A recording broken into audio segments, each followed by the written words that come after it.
जैसे प्रसंग चल रहा था कि डगमग नहीं होना चाहिए। दूर देश से आने वाले बच्चे, कोई महाराष्ट्र से आ रहा है, कोई उड़ीसा से आ रहा है, कोई मध्य प्रदेश उत्तर प्रदेश के परले हिस्से से या अन्य राजस्थान से कहीं भी आ रहे हैं, तो वो कितनी रजा उनके ऊपर।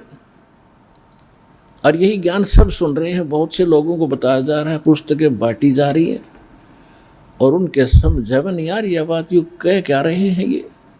तो इसका दो कारण हैं। एक तो दो प्रकार के प्राणी मनुष्य जीवन प्राप्त करते हैं। एक तो पिछले संस्कारों से,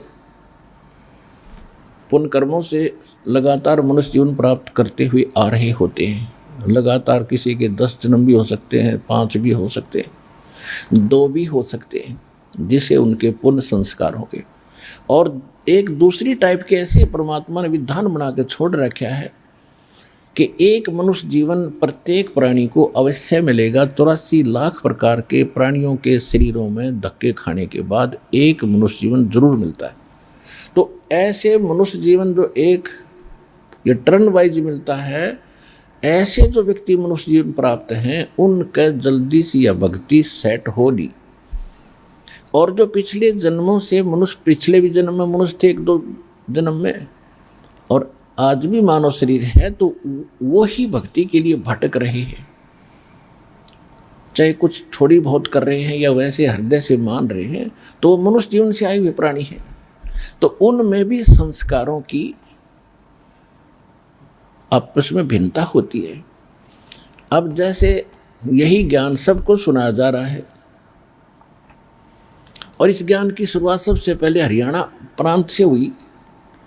तो दुर्भाग्य यहाँ के लोगों का कि कुछ दुष्ट लोगों ने ऐसा कुप्रचार कर दिया हमारे आश्रम का। किस लिए कर दिया कि उनके अज्ञान का पर्दाफाश कर दिया, और उन आचार्यों और उन धर्म गुरुओं ने सोचा कि तुम्हारी दुकान बंद होंगी। जयराम पाल का ज्ञान ऊपर आ गया था, तो उन्होंने अपने स्वार्थवश अपना बैठा बैठा भगवान का विरोध करके अपने कर्म बिगाड़े, साथ में इस क्षेत्र का नाश कर दिया। अब ये इनको इतना दूर कर दिया कि ये सभी का हुआ फिट बैठ की कि उन जो का वह सच्ची होगी। और आपके ऊपर कहाँ रजा हुई दाता की, और कहाँ से आ रहे हो। तो इसमें एक ही घर में 4 सदस्य हैं और 2 ने नाम ले लिया, 2 ना मानते। कितना समझा लो, कितना कह लो, विरोध और कर देंगे। वो सुनते नहीं, ना समझते।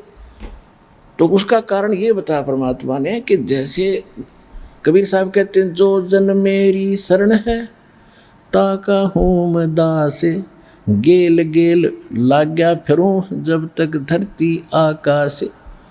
तो कभी वो पुण्यात्मा जो इस ज्ञान को समझ गए तुरंत, वो परमात्मा के पिछले जन्म के संस्कारी हैं। और ये सारा काल का लोक है।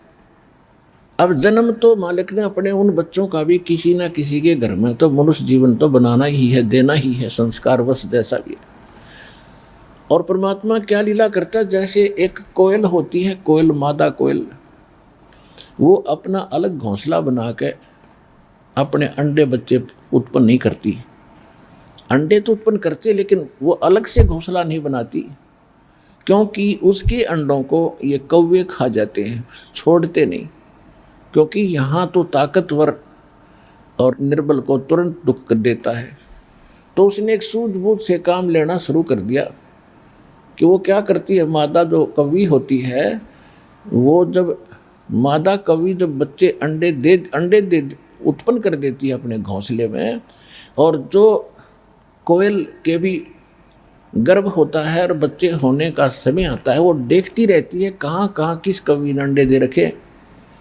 जब कौवी कहीं बाहर जाती है अपना आहार करने के लिए, तो पीछे से वो कोयल मादा उसके अंडों में भी अपने अंडे पैदा कर कर भाग जाती है और ध्यान रखती है, अपने वहाँ आसपास रहती है।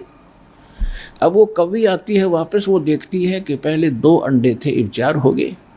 वो पहचान पाती नहीं, इसलिए उनको बाहर भी नहीं डाल पाती। तो सबको ही वो परवरिश करती है, उनको ऊपर बैठ बैठ के उनको बच्चे तैयार करती है।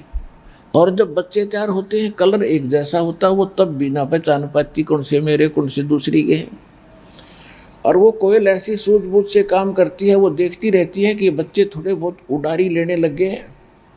जब वो थोड़ी बहुत दूर जाते हैं, वापस आते हैं, तो समझ जाती है कभी ये परफेक्ट हो गए। तो वो दूर बैठ कर थोड़ी सी दूरी पर वृक्ष पे अपनी बोली बोलती है, कुहू कुहू। अब जो कोयल वाले बच्चे होते हैं वो उनको वो खटकती है, उससे अट्रैक्ट होते हैं, आकर्षित होते हैं, वो एक से देखते हैं, और फिर वो अच्छी जोर से बोलती है तो वो उड़कर उस आवाज़ की तरफ चल पड़ते हैं। और कौवे वाले वहीं रह जाते हैं, उनका उस वाणी का असर भी नहीं होता। तो जब वो निकट आते हैं तो वो कोयल और आगे उड़ जाती है, कुहू कुहू करती हुई, तो उनको दूर निकाल ले जाती है।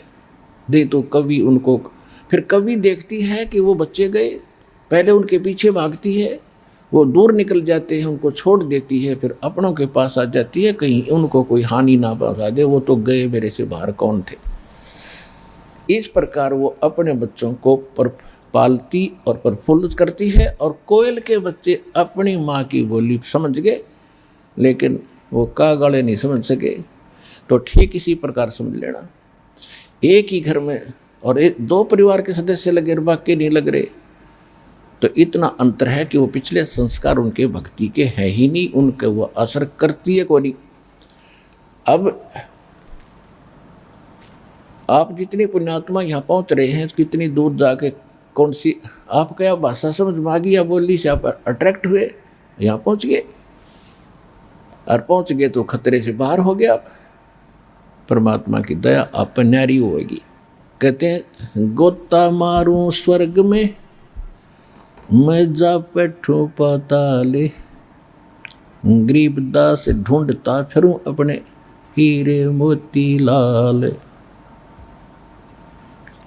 ये परमात्मा का विधान है, और यही वेद प्रमाणित करते हैं कि वो परमात्मा ऊपर के लोक में रहता है, और वहाँ से गति करके आता, चल के सहशरीर आता है, अच्छी आत्माओं को मिलता है। अपने वहाँ परमात्मा का शरीर बहुत तेजों में है, जैसे एक रोम, यानी शरीर के बाल को रोम बोलते हैं। एक रोम में करोड़ सूर्य मिला दे, करोड़ चंद्रमा, इतनी रोशनी है उस परमात्मा की, उससे भी ज़्यादा, यानी और पूरे बॉडी के बालों की कितनी होगी, 3.5 करोड़ रोम कूप होते हैं मनुष्य के शरीर में, तो कितना तेज है। और उस तेज में शरीर में यहाँ आ जाए भगवान, तो हमारी चरम दृष्टि उसको देख नहीं सकती। तो अपने शरीर को वो हल्का करके, तेज बुंद का हल्का करके, और इस विध हमको भेंट ही।